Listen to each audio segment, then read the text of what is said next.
শুরুতে কিছু তথ্যের কচলাকচলি হোক। আফ্রিকার আর কোনো দল মরক্কোর চেয়ে বেশি বিশ্বকাপের শেষ ১৬য় ওঠেনি। আফ্রিকার আর কোনো দল মরক্কোর চেয়ে বেশি বিশ্বকাপের কোয়ার্টার ফাইনালে ওঠেনি। আফ্রিকার আর কোনো দল মরক্কোর চেয়ে বেশি বিশ্বকাপের সেমিফাইনালে খেলেনি। শেষ তথ্যটায় একটু থামতে পারেন, কারণ মরক্কো তো এবার এখনও সেমিফাইনালে ওঠেনি। কানাডাকে হারিয়ে কেবল কোয়ার্টার ফাইনাল নিশ্চিত করেছে। তবু আফ্রিকার সবচেয়ে বেশি সেমিফাইনাল খেলা দলের তালিকায় তারাই শীর্ষে। ২০২২ সালে সেই ইতিহাস তারাই লিখে ফেলেছে। ৪ বছর আগে কাতারে যখন আফ্রিকার দলটি সেমিফাইনালে উঠেছিল, গোটা বিশ্ব সেটিকে দেখেছিল রূপকথা হিসেবে। যে অঞ্চল থেকে কেউ কোয়ার্টারে পৌঁছাতে পারে না, সেখানকার কারো সেরা ৪-এ উঠে যাওয়া তো রূপকথাই। তবে মরক্কোর এবারের কোয়ার্টার ফাইনালও কি রূপকথার কাছাকাছি? চারপাশে কান পাততে কি এমন কোনো শব্দ শোনা যায়? সে আলাপে যাওয়ার সর্বশেষ ম্যাচটায় আরেকবার চোখ বোলানো যেতে পারে। বিশ্বকাপের নকআউটে মরক্কোর জয় এখন ৪টি। সংখ্যাটা আফ্রিকার বাকি সব দেশের নকআউট জয়ের সমান। ক্যামেরুন, সেনেগাল, ঘানা আর মিশর মিলে জিতেছে ৪টি।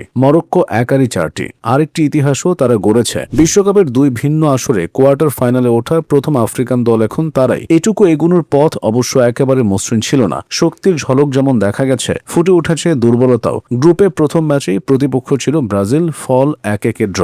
যে ফলের পর মরক্কোর সামর্থ্য নিয়ে যতটা না কথা হয়েছে, বেশি হয়েছে ব্রাজিলের ভালো খেলতে না পারা নিয়ে। তবে পরের দুই ম্যাচে স্কটল্যান্ডকে ১-০ আর হাইতিকে ৪-২ গোলে হারিয়েই নকআউটের জায়গা করে ফেলে মরক্কো। শেষ ৩২-এর খেলায় নেদারল্যান্ডসের বিপক্ষে অবশ্য শেষ পর্যন্ত খেলতে হয়নি, যেতে হয়েছে টাইব্রেকার পর্যন্ত। আর সেখান থেকেই শেষ ১৬য় কানাডাকে টপকে এখন কোয়ার্টার ফাইনালে। এই যে বিশ্বকাপ যাত্রা, তাতে কিছুটা অসংগঠিতই মনে হবে মরক্কোকে। কোনো ম্যাচে দুর্দান্ত, আবার কোনো ম্যাচে ছন্ন ছাড়া। ২০২২ সালে ওয়ালিদ রেগুরাইয়ের অধীনে মরক্কোর সাফল্যের ভিত্তি ছিল রক্ষণের দৃঢ়তা। ওয়ালিদ বিদায় নেওয়ার পর মাত্রই মার্চে দায়িত্ব নিয়েছেন ওয়াহাবি। দীর্ঘদিন ধরে মরক্কোর বয়সভিত্তিক ফুটবলে কাজ করা এই কোচের প্রথম পছন্দ আক্রমণাত্মক ফুটবল। তাদের রক্ষণের সেই সংহতি খানিকটা কমেছে। একই সঙ্গে আবার আক্রমণে যোগ হয়েছে নতুন ধারা। হাকিমি, জিএস ইউসুফ আর নাসিরিদের সেই দলটি ছিল পরিশ্রমী, লড়াকু আর রক্ষণে অবিচল। স্পেন ১২০ মিনিট খেলেও গোল করতে পারেনি, পর্তুগালও পারেনি। ফ্রান্সের বিপক্ষেও শেষ পর্যন্ত লড়েছিল তারা। কিন্তু সেই দলে প্রতিপক্ষের রক্ষণ খুলে ফেলার মতো কোনো সৃষ্টিশীল প্লেমেকার ছিল না। ম্যাচ জেতার জন্য অপেক্ষায় থাকতে হতো